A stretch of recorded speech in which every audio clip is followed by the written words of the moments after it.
सभा पटल पर रखे जाने वाले पत्र आइटम नंबर 1 श्री पद यशो नाइक। आदरणीय अध्यक्ष महोदय, मैं आपकी अनुमति से आज की संशोधित कार्यसूची की क्रम संख्या 1 पर मेरे नाम के सामने सूचीबद्ध दस्तावेजों को सदन के पटल पर रखता हूं। Item number 2 Shrimati Anupriya Patel. Priya Patel.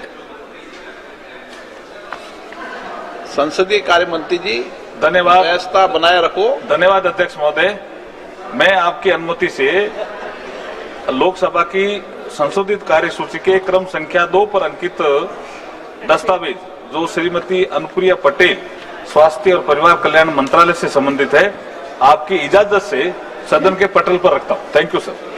Item number 3 Shri KC Venugopal. Speaker sir, I wish to present the Hindi and English version of the 45th, 46th and 47th report of the Public Accounts Committee as listed against my name in today's list of business at serial number 3.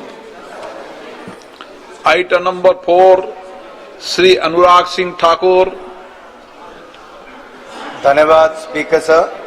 I rise to present the 23rd report, Hindi and English version of the Standing Committee on Coal, Mines and Steel as listed against my name in today's list of business. Item number 5 Shri Kirti Vardhan Singh. For permission, Honorable Speaker, sir, I rise to lay on the table of the House statement both in English and Hindi version correcting the reply given on 30th March 2026 to the unstarred question number 5978 regarding plantation activities under Green India Mission. Thank you. Item number 6 Shri Pankaj Chaudhary. मैं अपने वरिष्ठ सहयोगी श्रीमती निर्मला सीतारमण जी की ओर से निम्नलिखित संकल्प प्रस्तुत करता हूं।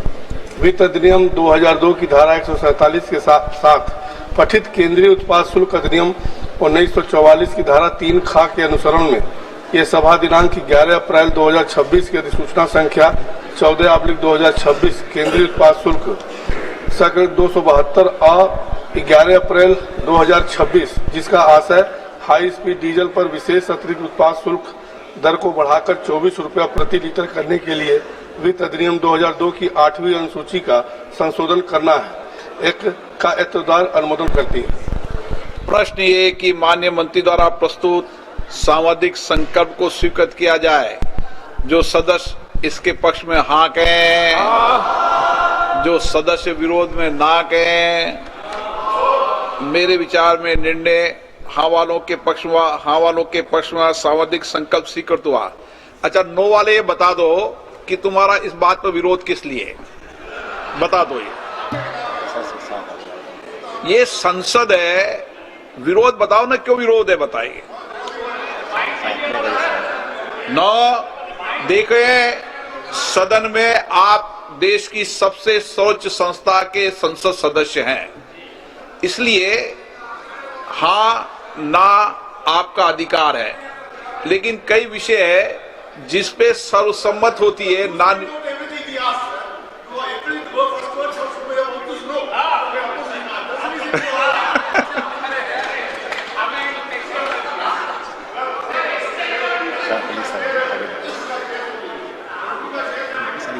हाँ सुनाओ।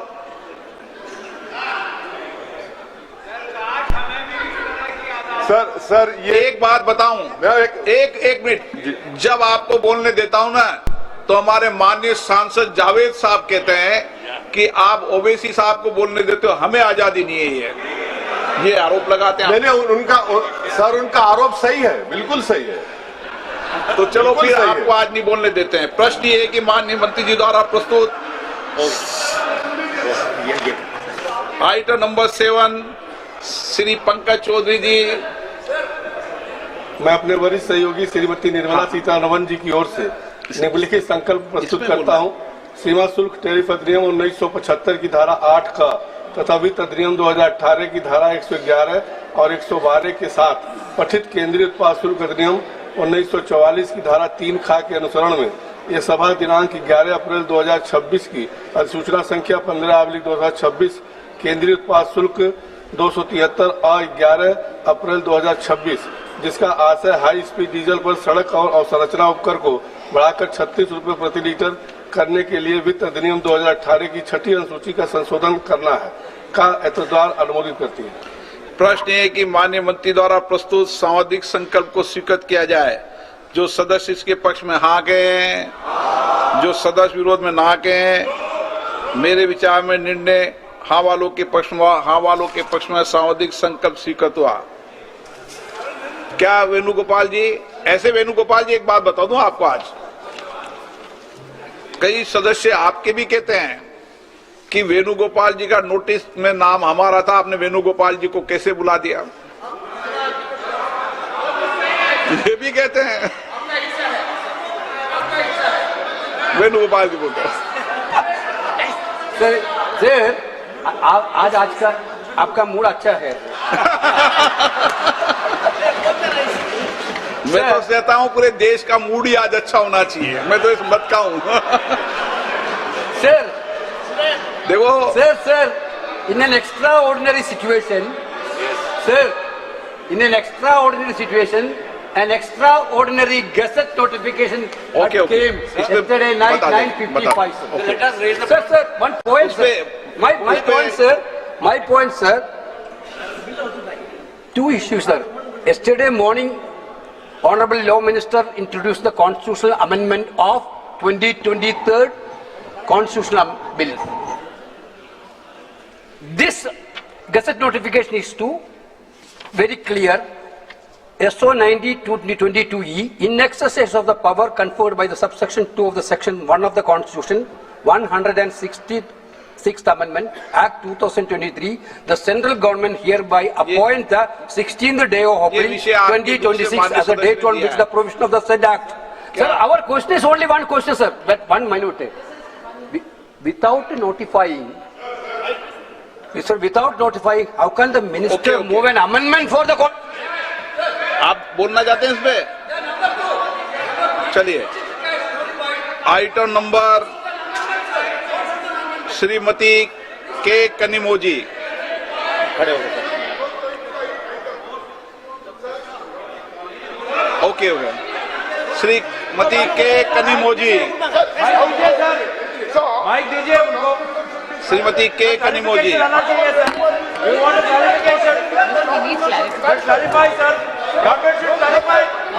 मैं कर दूंगा उसका, मैं स्पष्टीकरण कर दूंगा। श्रीमती के कनिमोजी को बोलने दो, आप दूसरे सदस्यों मत रोको। श्रीमती के कनिमोजी, श्रीमती के कनिमोजी, आप नहीं बोलना चाहती? Yes, sir, but sir, the house is not in order. The house is not in order. Shrimati के Kanimozhi, And we're discussing an amendment. 2 minutes. महिला सांसद को बोलने दो। पहले आप पे बहुत गंभीर है विषय, फिर और नहीं बोलने दोगे तो और मामला गंभीर हो जाएगा। मैंने व्यवस्था दे दी है, श्रीमती कनिमोजी बोलेगी।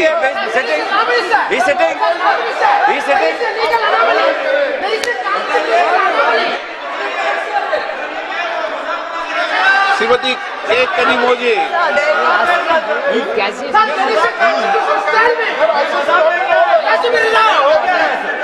आगे बुलाएं। आप नहीं बोलना, बोलना शुरू करें। मैं देता हूं इसमें व्यवस्था। अभी मैं व्यवस्था की व्यवस्था करता हूँ, प्लीज बैठिए। अभी रेणु जी प्लीज, अभी मैं दे रहा हूँ। अभी हाँ अभी करते हैं प्लीज। अरे आप मत करो डिबेट, माननीय सदस्य प्लीज। मैं अभी करता हूँ व्यवस्था इसकी, प्लीज बैठिए। श्रीमती अभी करते हैं। श्रीमती के So why are we discussing the amendment? Yes, thank you, sir. Sir, the colleagues here have raised a very important point. The government has passed the bill, notified it, and what is the point last night at nearly at around 10 o'clock. And what is the point in the discussion over here after you've notified it? Yes. This is why we want a clarification on that, sir. Most important. And I stand before this house not just as a member of parliament, not as a member of the Dravid. Exactly. How can Yes.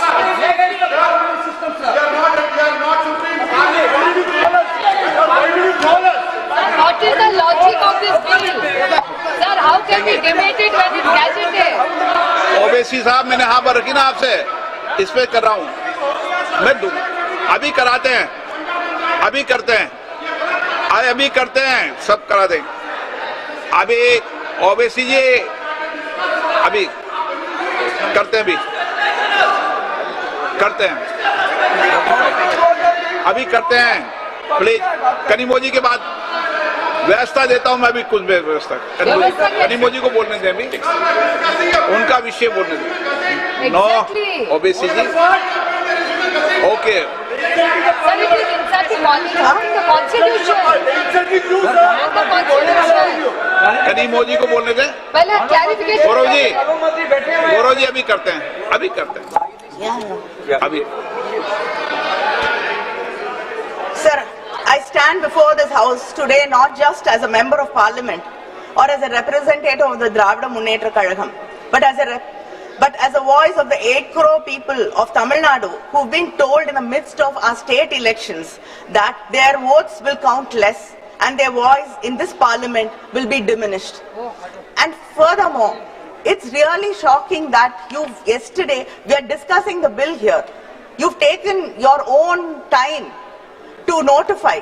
And yesterday, when we discussed, you've called us here, we are discussing the bill here, and then what is the need and what is the necessity to notify it yesterday? What is the meaning? What is the respect you have for this house? Sir, the government has introduced 3 bills in this special session, called in haste and time to disrupt the ongoing elections in my state and many states. And I raised to oppose these bills on the behalf of my party and my state. Let me start by saying that these 3 bills, disguised as if they are in support of the reservation of women, constitute the single greatest assault on Indian federal structure. Let me begin at the beginning, because this government always counts on the public not knowing the history. The history of the delimitation in India is at its heart the history of a promise made by the parliament to the people of the southern states, Tamil Nadu, Kerala, Karnataka, Andhra Pradesh and Telangana. 5 states which have resisted the onslaught of the Bharatiya Janata Party and have stood out as role models for inclusive development. The delimitation process began in 1952. Soon after the Republic was founded. It was a constitutional solution to a demographic problem. How to balance the population growth with fair representation. All of us abided by the constitutional suggestions in Article 82 and 170. By 1973, when the 3rd Delimitation Commission had completed its work, there was a push for population control also. This national population policy was brought across the country to contain the growing demographic population, and it was exploding actually. So the first freeze on delimitation took place in 1976. This was fixed for a period of 25 years based on the 1971 census. Let us not forget that it was the Congress government, Madam Indira Gandhi's government, that recognized this issue and brought the bill. In the 1976 42nd Amendment, Parliament froze the total number of Lok Sabha seats to 543. This freeze was not a technical detail. It was a constitutional compact, a promise made to every family in India and South India that compliance with objectives of the national policy would not cost them their political voice. Over time, Southern India,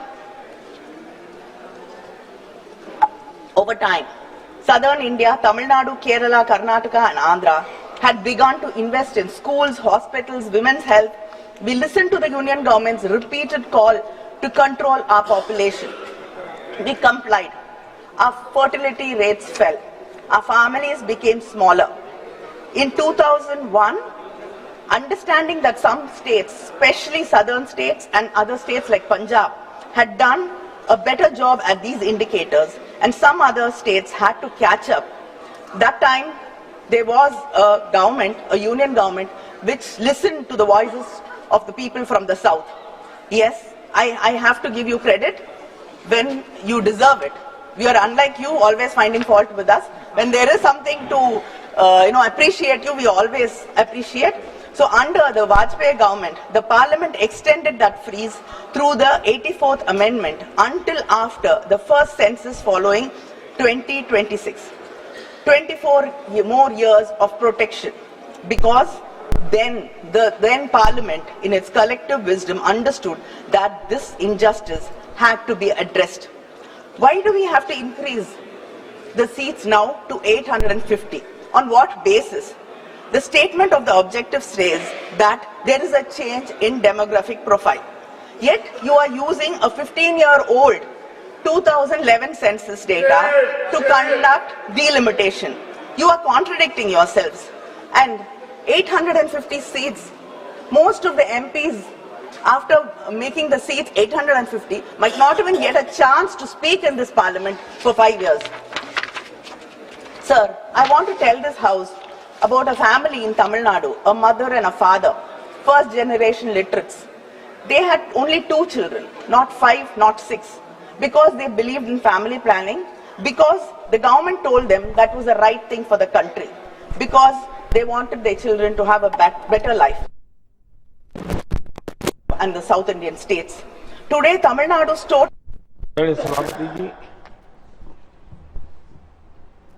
Harivansh ji का जन्म JP के गांव में हुआ और सहज रूप से ग्रामीण पृष्ठभूमि के कारण उन्होंने अपने गांव के विकास में विद्यार्थी काल से भी कुछ न कुछ करते रहे।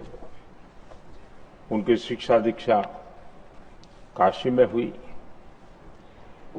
और इन सारे विषयों पर मुझे भूतकाल में बोलने का अवसर मिला तो मैं काफी कुछ कह चुका हूं, इसमें से उसको दोहराता नहीं हूं। एक बात का उल्लेख आज जरूर मैं करूंगा। आज 17 अप्रैल है और 17 अप्रैल 1927 हमारे पूर्व प्रधानमंत्री चंद्रशेखर जी की जन्म जयंती भी है।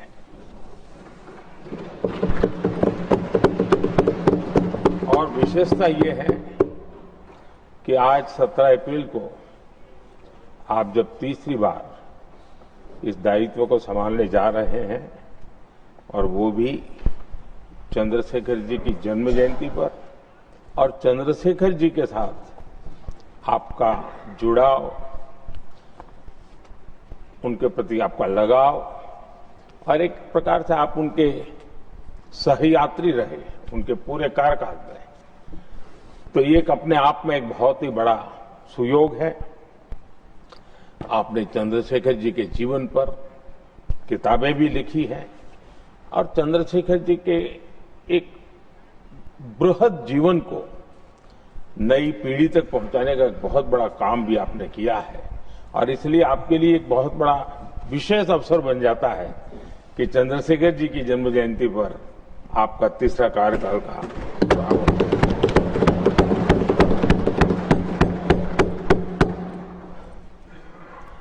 हरिवंश जी का सार्वजनिक जीवन केवल संसदीय कामों तक सीमित नहीं रहा है। पत्रकारिता के उच्च मानदंड आज भी आदर्श के रूप में रेखांकित किए जाते हैं। लंबा जीवन पत्रकारिता का रहा, लेकिन पत्रकारिता में भी उन्होंने उच्च मानदंड को हमेशा आधार माना।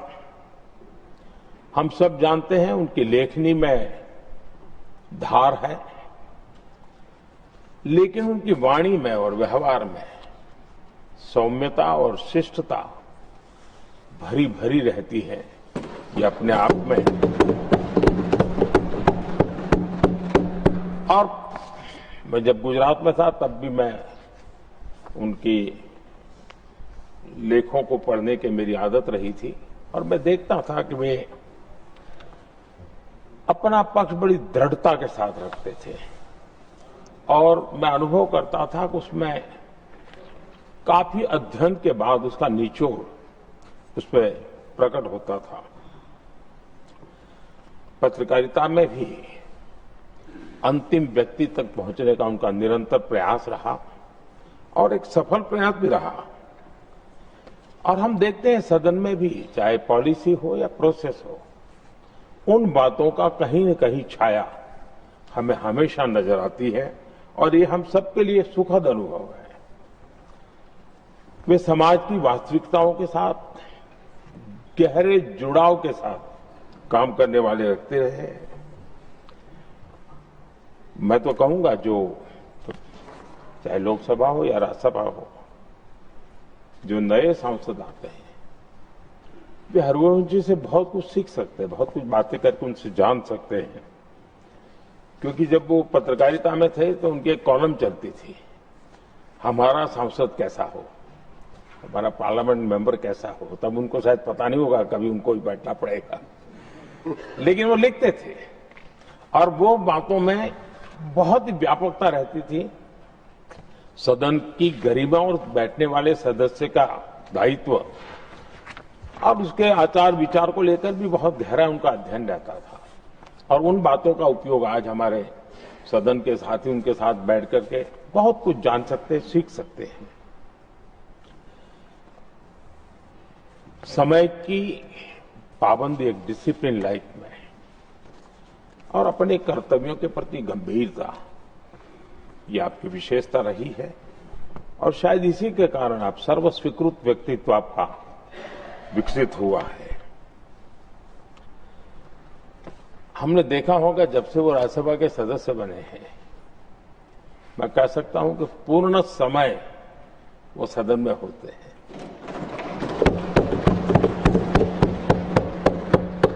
सभापति जी की अनुपस्थिति में सदन को संभालने का काम तो करते ही हैं, लेकिन बाकी समय भी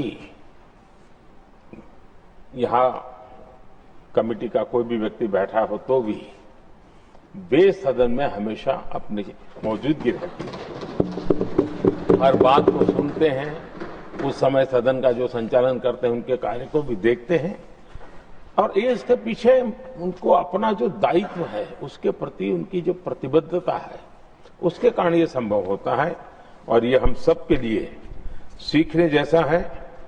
और मैंने देखा है कि वो पूरा समय इन चीजों के लिए वो खपा देते हैं। आदरणीय सभापति जी, उपसभापति के तौर पर सदन को कैसे चलाया, सदन में सदस्य के तौर पर क्या योगदान दिया,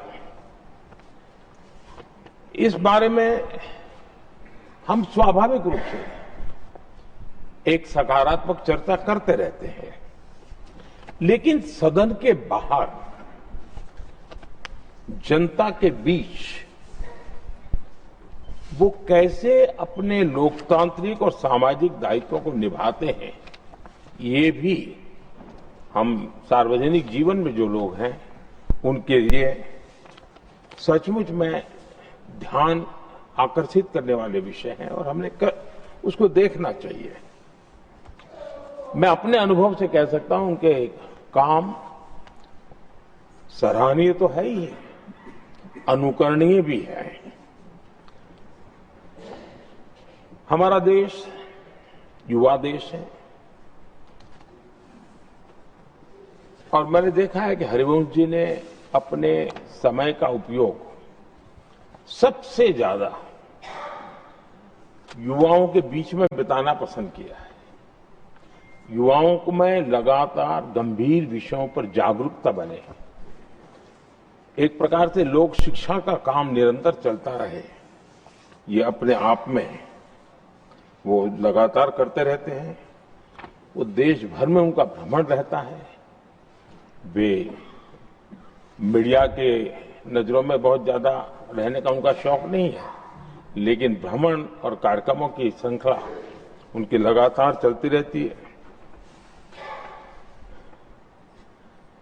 2018 में जब उन्होंने राज्यसभा के उपसभापति की भूमिका निभानी शुरू की, उसके बाद जो मेरी जानकारी है, कॉलेजेज और यूनिवर्सिटीज में 350 कार्यक्रम किए हैं।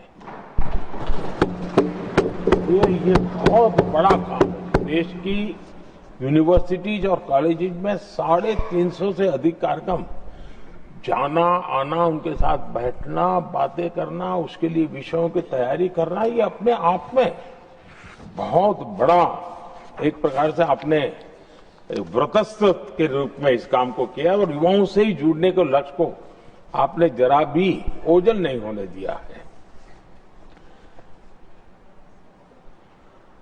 और विकसित भारत का सपना युवाओं के लिए भी क्यों होना चाहिए, इस मूल विषय को अलग अलग तरीके से जिस प्रकार से विद्यार्थियों का मूड हो वो बताते रहते हैं। विद्यार्थियों में, युवा पीढ़ी में एक आत्मविश्वास कैसे पैदा हो, निराशा से वो हमेशा हमेशा बाहर रहे, इन सारे विषयों की चर्चा वो करते हैं। उनके कुछ ऐतिहासिक रेफरेंस के साथ बात करते हैं कि हम ऐसे क्या कारण है कि हम जितनी तेजी से जाना चाहिए था आगे नहीं जा पाए, अब अवसर क्या आया है, सारी बातें वो, और देश कितनी बड़ी छलांग लगा सकता है, ऐसे का आत्मविश्वास भरने का काम उनके द्वारा होता है। आजकल देश में लिटरेचर फेस्टिवल एक बड़ा सिलसिला चला है और अब तो वो टियर 2, टियर 3 सिटी तक भी वो सिलसिला चला है। लिटरेचर फेस्टिवल्स में भी हरिवंश जी का अक्सर जाना होता है और उस समाज का उस तबके को भी वो अपने विचारों से प्रभावित करते रहते हैं, प्रेरित करते रहते हैं। आदरणीय सभापति जी, मैंने उनके जीवन का एक प्रसंग जो सुना है, शायद हो सकता है साल वगैरह में मैं बहुत मेरी जानकारी सटीक न भी हो, मैंने सुना है कि 1994 में हरिवंश जी पहली बार विदेश यात्रा की और वो अमेरिका गए। जब अमेरिका गए तो अपने तय कार्यक्रमों के अलावा जब उनसे पूछा गया कि आप कहीं और जाना चाहते हैं, कुछ करना चाहते हैं, तो उन्होंने आग्रह से कहा कि मैं जरूर, ये विकसित देश है तो मैं उसकी यूनिवर्सिटीज को देखना समझना चाहता हूं, वहां की ऐसी कौन सी शिक्षा और कल्चर है जिसके कारण ये देश इतना आगे बढ़ रहा है। और उन्होंने काफी समय अपने निर्धारित कार्यक्रमों के सिवाय पहली अमेरिका की यात्रा में सिर्फ और सिर्फ यूनिवर्सिटीज में बिताया, उसका अध्ययन करने का काम किया।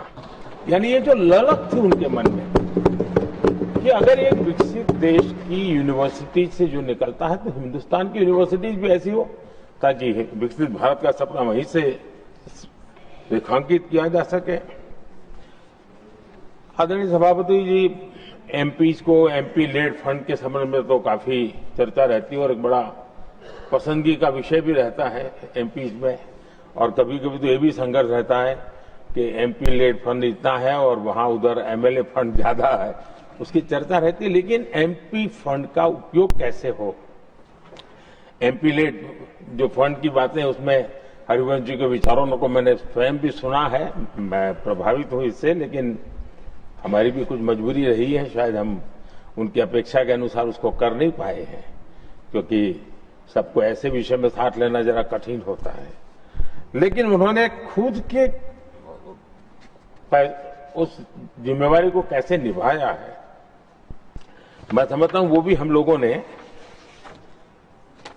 उन्होंने ये एमपी लेड फंड था जो अपने जो विचार हैं उसको विचार को ही नीचे धरातल पर उतारने के लिए उपयोग किया। शिक्षा क्षेत्र और युवा पीढ़ी ये उसके सारे केंद्र में रहा। एमपीलेट फंड उन्होंने इस्तेमाल करने के लिए एक मिसाल पेश की है। उन्होंने विश्वविद्यालय शिक्षण संस्थानों में ऐसे अध्ययन केंद्र स्थापित किए और उसका प्रभाव लंबे अरसे तक रहने वाला है। और उसमें भी उन्होंने प्रोजेक्ट ओरिएंटेड समस्या के समाधान को केंद्र में रखा। जैसे लुप्त होती जा रही भारतीय भाषाओं उनके संरक्षण के लिए उन्होंने आईआईटी पटना में एक अध्ययन केंद्र के लिए एमपीलेट फंड का उपयोग किया। तो उस काम को वो लगातार वहां हो रहा है। एक और उन्होंने काम लिया जो बिहार में कुछ क्षेत्र है जहां भयावह भूकंप की घटनाएं घटती रहती है। नेपाल में भी छोटा सा भूकंप आ जाए तो भी इस क्षेत्र को प्रभावित करता है। इस काम को ध्यान में रखते हुए उन्होंने एमपीलेट फंड से सेंटर फॉर अर्थक्वेक इंजीनियरिंग के रूप में एक स्टडी सेंटर रिसर्च के लिए खुलवाया है। यानी वो स्टडी का काम करना, रिसर्च करना, उस पर लगातार काम कर रहा है। हम जानते हैं कि जैसा मैंने कहा जयप्रकाश जी का गांव सीताब दियारा, हरिवंश जी वही हैं और वहां गंगा और घाघरा दो नदी के बीच में एक गांव है। तो हमेशा ही जल के कारण जो कटाव की समस्या रहती है वो गांव परेशान रहता है और नदी धारा भी बदलती रहती है तो विनाश भी बहुत होता रहता है। उसको भी ध्यान में रखते हुए उन्होंने एमपीलेट फंड से इसके वैज्ञानिक अध्ययन के लिए उन्होंने पटना की आर्यभट्ट नॉलेज यूनिवर्सिटी में एक नदी अध्ययन केंद्र खुलवाया है। पटना के ही चंद्रगुप्त प्रबंधन संस्था में वो business incubation and innovation centre बनवा रहे हैं। एआई के उस दौर में मगध विश्वविद्यालय में आर्टिफिशियल इंटेलिजेंस सेंटर बनाया है। यानी एमपीलेट फंड का एक निर्धारित दिशा में काम कैसे किया जा सकता है इसका एक उदाहरण आपने प्रस्तुत किया है। आदरणीय सभापति जी, हम सभी ने अनुभव किया है कि लोग जब अपने गांव से स्थानांतरण करते हैं, दूसरे शहर में जाते हैं तो जीवन में एक प्रकार से गांव से कट जाते हैं। हरिवंश जी का जीवन आज भी गांव से जुड़ा रहता है, अपने गांव से जुड़ा रहता है। वो लगातार वहां के सुख के साथी बन करके वो अपना जो भी कंट्रीब्यूशन कर सकते हैं वो करते रहते हैं। आदरणीय सभापति जी, जिस संसद की नई इमारत में बैठे हैं उसका जब निर्माण कार्य चल रहा था तब मुझे उनके साथ निकट से काम करने का अवसर आया और मैं अनुभव कर रहा था कि जो विचार मेरे मन में आते थे मैं हरिवंशों को कहता हम ऐसा करें तो कैसा होगा। 2 दिन में वो बराबर परफेक्ट उसके लेके आते थे। कहीं नामकरण करना है, उसके पहचान इस सदन की कैसे बने, तो काफी कुछ कंट्रीब्यूशन सदन के निर्माण में, उसकी आर्ट गैलरी में, विभिन्न द्वार के नाम रखने हो, यानी हर प्रकार से मेरे एक साथी के रूप में हम दोनों को, और मुझे बड़ा आनंददायक रहा वो अनुभव काम का। आदरणीय सभापति, हरिवंश जी के सदन को चलाने की कुशलता को तो हम भली भांति देखे हैं, लेकिन साथ साथ उन्होंने राज्यों की विधानसभाएं, विधान परिषदें और वहां जो प्रिसाइडिंग ऑफिसर्स हैं उनको भी कैसे मददरूप होना, उनके लिए किस प्रकार से आवश्यक उनके ट्रेनिंग के लिए काम किया जाना, उसके लिए भी काफी समय दिया और उन्होंने लगातार उनके लिए समय दिखाया। कॉमनवेल्थ पार्लियामेंट्री एसोसिएशन में भी उन्होंने भारत की डेमोक्रेटिक व्यवस्था की छाप छोड़ने में बहुत बड़ी सक्रिय भूमिका निभाई है। मुझे पूरा विश्वास है कि 21वीं सदी का ये दूसरा क्वार्टर, ये सदन को बहुत कुछ कंट्रीब्यूट करना है। देश को प्रगति के पथ पर ले जाने में, विकास के लक्ष्य को प्राप्त करने में मुझे विश्वास है कि सदन के द्वारा बहुत कुछ होगा और उसके कारण पीठाधीश सबका दायित्व बहुत बड़ा होता है। हम सबका बड़े विश्वास से मैं कह सकता हूं कि सभी साथी आप जो चाहते होंगे उसको पूरा करने के लिए सहयोग करते रहेंगे और आपके काम को कठिनाइयों में न परिवर्तित करें, इसके लिए ताकि आप ज्यादा आउटकम दे सकते हैं। और मुझे विश्वास है सब लोग इसको करेंगे। और मैंने पहले भी कहा था कि हरि कृपा पर है सब कुछ, और हरि तो यहाँ के भी है, हरि वहां के भी है, और हरि यहीं बैठेंगे, तो हरि कृपा बनी रहे, इसी एक अपेक्षा के साथ मेरी आपको बहुत बहुत शुभकामनाएं हैं। बहुत बहुत धन्यवाद। Honorable members, now I call upon leaders of parties to offer felicitations to the Honorable Deputy Chairman. I request that all speeches be kept brief and completed within 3 minutes each, please. Shriman Derrick O'Brien ji, Shriman Sanjay Singh ji, Shriman Trichy Shivaji. Thank you, Mr. Chairman, sir. I, on behalf of the DMK party, wholeheartedly congratulate Dr. Harivansh Singh ji. Let him go. I'll continue later.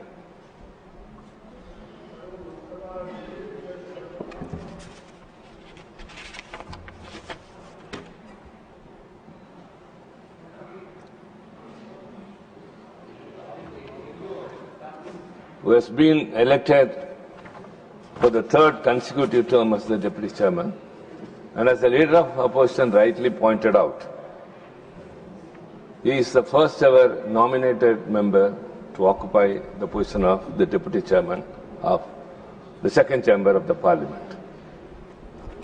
And I wish him, sir, that one more term, if he completes, he would touch the record of Dr. Najma Hepzullah, because she was the only one who has occupied the Deputy Chairman position for 4 terms and has reached the third, and I wish he will reach the 4th term also.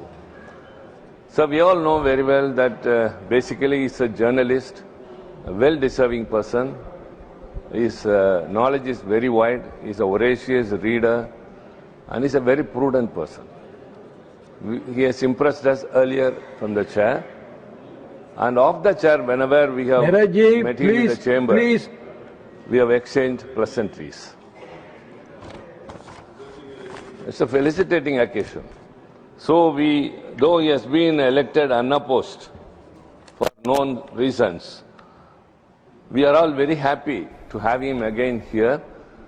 When he started his career as Deputy Chairman, I was here a member, and now he has started his next journey. I will also be along with him all through this journey. Sir, one thing I have been telling in the erstwhile Parliament, in the chair there will be a symbolical inscription of a balance. That is, the chair is equal, will treat both sides equal. In the past we have experienced that. Rajya Sabha के उपसभापति चुने गए हरिवंश निर्विरोध उपसभापति चुने गए हैं हरिवंश। बड़ी खबर आपको बता दें, प्रधानमंत्री नरेंद्र मोदी ने हरिवंश को बधाई दी। तीसरे कार्यकाल के लिए शुभकामनाएं दी हैं प्रधानमंत्री ने। राज्यसभा के उपसभापति चुने गए हरिवंश, अनुभव का सम्मान, कार्यशैली का सम्मान पीएम कहते नजर आए। सदन का आपके प्रति गहरा विश्वास है, सदन की शक्ति और प्रभावी होगी, ये प्रधानमंत्री कहते नजर आए। राज्यसभा के उपसभापति चुने गए हरिवंश। हरिवंश को चुना जाना, अनुभव का सम्मान, सदन का आपके प्रति गहरा विश्वास। हरिवंश सदन में हमेशा मौजूद रहते हैं, प्रधानमंत्री कहते नजर आए। हरिवंश के अनुभव का सदन को लाभ, सदन की गरिमा को नई ऊंचाई प्राप्त होगी। हरिवंश जी का काम सराहनीय है, प्रधानमंत्री कहते नजर आए। चंद्रशेखर के सहयात्री रहे हैं हरिवंश। हरिवंश सदन में सभी की बात सुनते हैं। हरिवंश का जन्म जेपी के गांव में हुआ। नए एमपी को हरिवंश से सीखने की जरूरत है। करें।